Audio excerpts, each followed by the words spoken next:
काले कपड़े पहने हुए तीन नकाबपोश छिपते छिपाते हुए सबकी नज़रों से बचते हुए काली अंधेरी रात में चले जा रहे थे और एक जगह पर आकर रुक गए।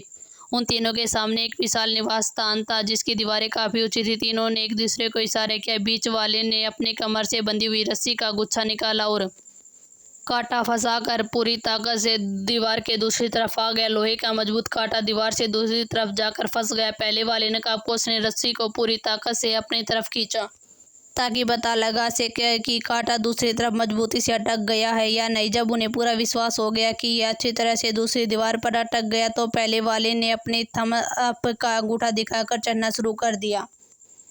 धीरे धीरे दीवार के सहारे चढ़ते हुए दूसरी तरफ जाकर कूद गए। इस तरह वे दोनों नकाबपोश भी दीवार पर रस्सी के सहारे चलते हुए दूसरी तरफ कूद गए। सामने ही कुछ लोग निवास के अंदर पहरा दे रहे थे। उन लोगों की नज़रों से बचते हुए तीनों एक पेड़ के पीछे जाकर छुप गए। तुम्हें सही से मालूम है यह महामंत्री का निवास है? पहले वाले नकाबपोश ने दूसरे नकाबपोश से पूछा। हाँ, मुझे अच्छी तरह से पता है, ये उन्हीं का निवास स्थान है। नकाबपोश ने उन दोनों को यकीन दिलाते हुए कहा। मुझे बहुत ही डर लग रहा। तीसरे वाले ने डरते हुए अपनी उंगलियां मरोड़ते हुए कहा। माया, डरो मत, मैं तुम्हारे साथ हूँ। ये अरू की आवाज़ था। चलिए पहले चंचल का कमरा ढूंढते हैं।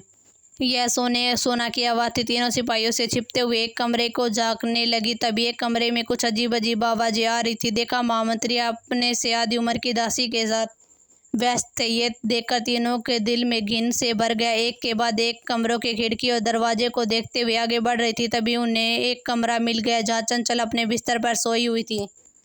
उसी के पास में दो नौकरानियां जमीन पर लेटी हुई थी। अरू ने धीरे से दरवाज़ा खोला और अंदर दाखिल हो गई। उसी के पीछे सोना और माया भी दाखिल हो गई। अरुंधति ने माया को दरवाज़ा बंद करने को कहा और कमरे का एक एक करके रोशनी बुझाने को कह दिया। माया ने जल्दी से मसाल को छोड़कर सभी मसालों को जल्दी से बुझा दिया। जिस कमरे में हल्का धुंधली रोशनी थी और अरू अपनी गर्दन से तलवार निकालकर सोई हुई चंचल के गर्दन पर रख दिया, वही सोना माया ने उसकी ज़मीन पर लेटी हुई दोनों नौकरानियों पर अपना काबू में ले लिया था। जब उन तीनों को अपने गले पर कुछ चुभता हुआ महसूस हुआ तो उन्होंने झट से अपनी आंखें खोल दी और अपने सामने तीन लोगों को देखकर डर के चीखने वाली थी। तभी तीनों ने एक साथ उन तीनों के मुंह पर हाथ रख दिया। अरुंधति ने उनसे गुस्से में कहा, अगर तुम उन तीनों ने कुछ जरा सी भी आवाज़ करी तो अभी तुम्हारी गर्दन काट कर यहीं पर नजर आएगी। ये कहते हुए अरुण ने उसके गले पर अपनी तलवार की नोक को और जोर से दबा दिया, जिससे उसके गले में हल्का सा कट लग गया और खून निकलकर उसे के गले से नीचे जाने लगा। चंचल अपना खून देखकर ज़्यादा डर गई। उसके माथे से पसीना छूटने लगा। उसका भय से चेहरा पीला पड़ गया। कौन हो तुम? हमसे क्या करना चाहते हो? अगर तुम्हें धन चाहिए तो मैं दे दूंगी। कृपया करके मेरे प्राण बख्श दीजिए। चंचल ने घबराते हुए अपने दोनों हाथ जोड़ लिए। अरुंधति के सामने हमें तुमसे धन नहीं चाहिए। अरुंधति ने अपनी आंखों को ऊपर से उसके ऊपर गड़ाते हुए कहा।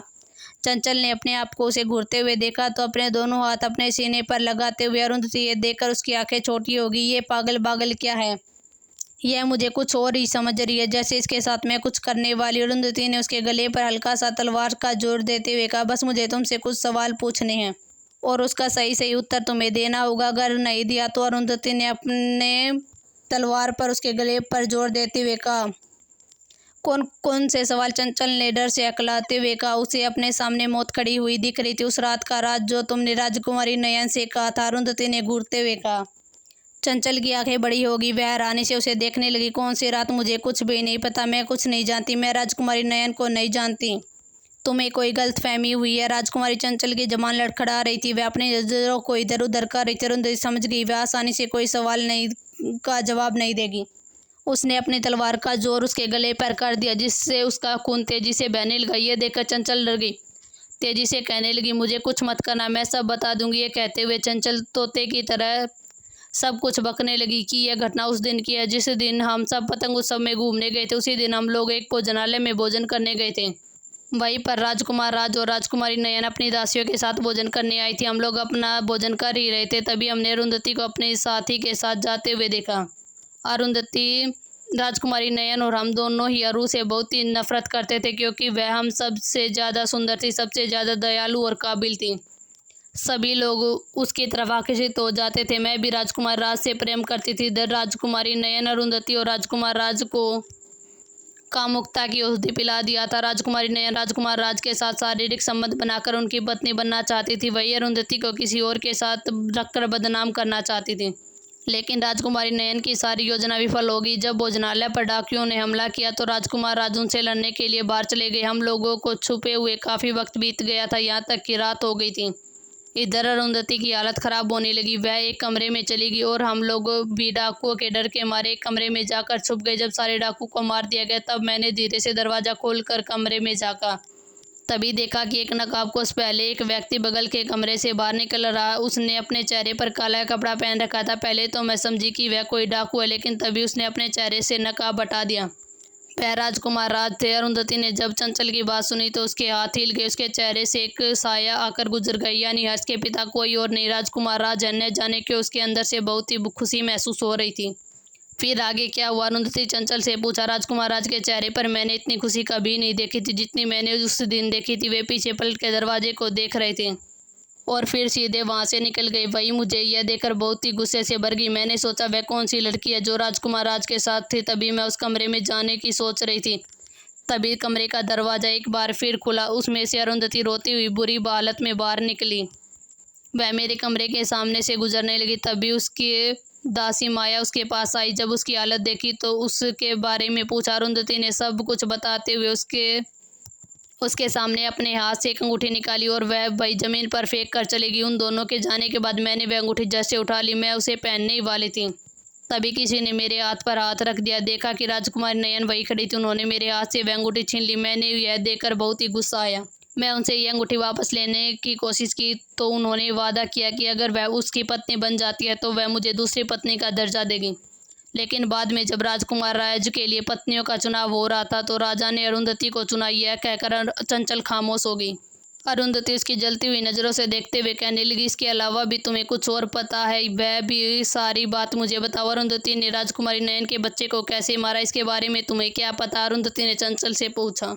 वही चंचल बिल्कुल खामोश अपनी उंगलियों को मरोड़ रही थी। अरुंधति समझ गई ये झूठ बोल रही है, कुछ न कुछ तो छुपा रही। पूरी बात बताओ। अरुंधति की आवाज़ भयानक होगी। राजकुमारी नयन कभी गर्भवती थी ही नहीं तो उनका बच्चे कैसे मारा जा सकता? ये सुनकर माया सोना हैरान होकर चंचल को देख रही थी। इतना बड़ा षड्यंत्र रचा जा रहा था अरुंधति के खिलाफ। पूरी बात बताओ। इस बार सोना बोल पड़ी। जब अंगूठी राजकुमारी को मिल गई तो राजकुमार राज से मिलना चाह रही थी, यह बताना चाह रही थी। उस रात उनके साथ वह थी, लेकिन अचानक ही राजा ने राजकुमार राज का विवाह का ऐलान कर दिया, जिससे उनके लिए पत्नी चुनी जानी थी। राजकुमारी नयन को पता था राजा कभी भी उन्हें नहीं चुनेंगे, क्योंकि राजा नयन को कभी भी पसंद नहीं करते थे। राजकुमार राज की वजह से उनके पिता को महामंत्री का पद दिया गया था, क्योंकि राजकुमार राज ने अपने पिता के जरिए उनको वह पद दिलाया था, वरना अरुंधति के पिता ही उस पद पर विराजमान होते। लेकिन राजकुमार राज की आंखों में सिर्फ राजकुमारी नयन ही थी। 1 महीने के बाद मुझे पता चला कि राजा ने राजकुमारी अरुंधति को राजकुमार राज के लिए चुन लिया। इधर राजकुमारी नयन ने जब ये सुना तो वो ईर्ष्या से भर गई। इस घटना होने के बाद 1 महीने की प्रतीक्षा की।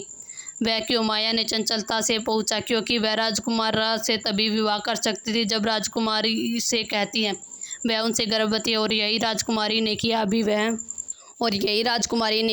वह राजकुमार राज के पास 1 महीने के बाद वह उनसे मिली और उन्हें अंगूठी देते हुए कहा कि वह उनके बच्चे से गर्भवती है।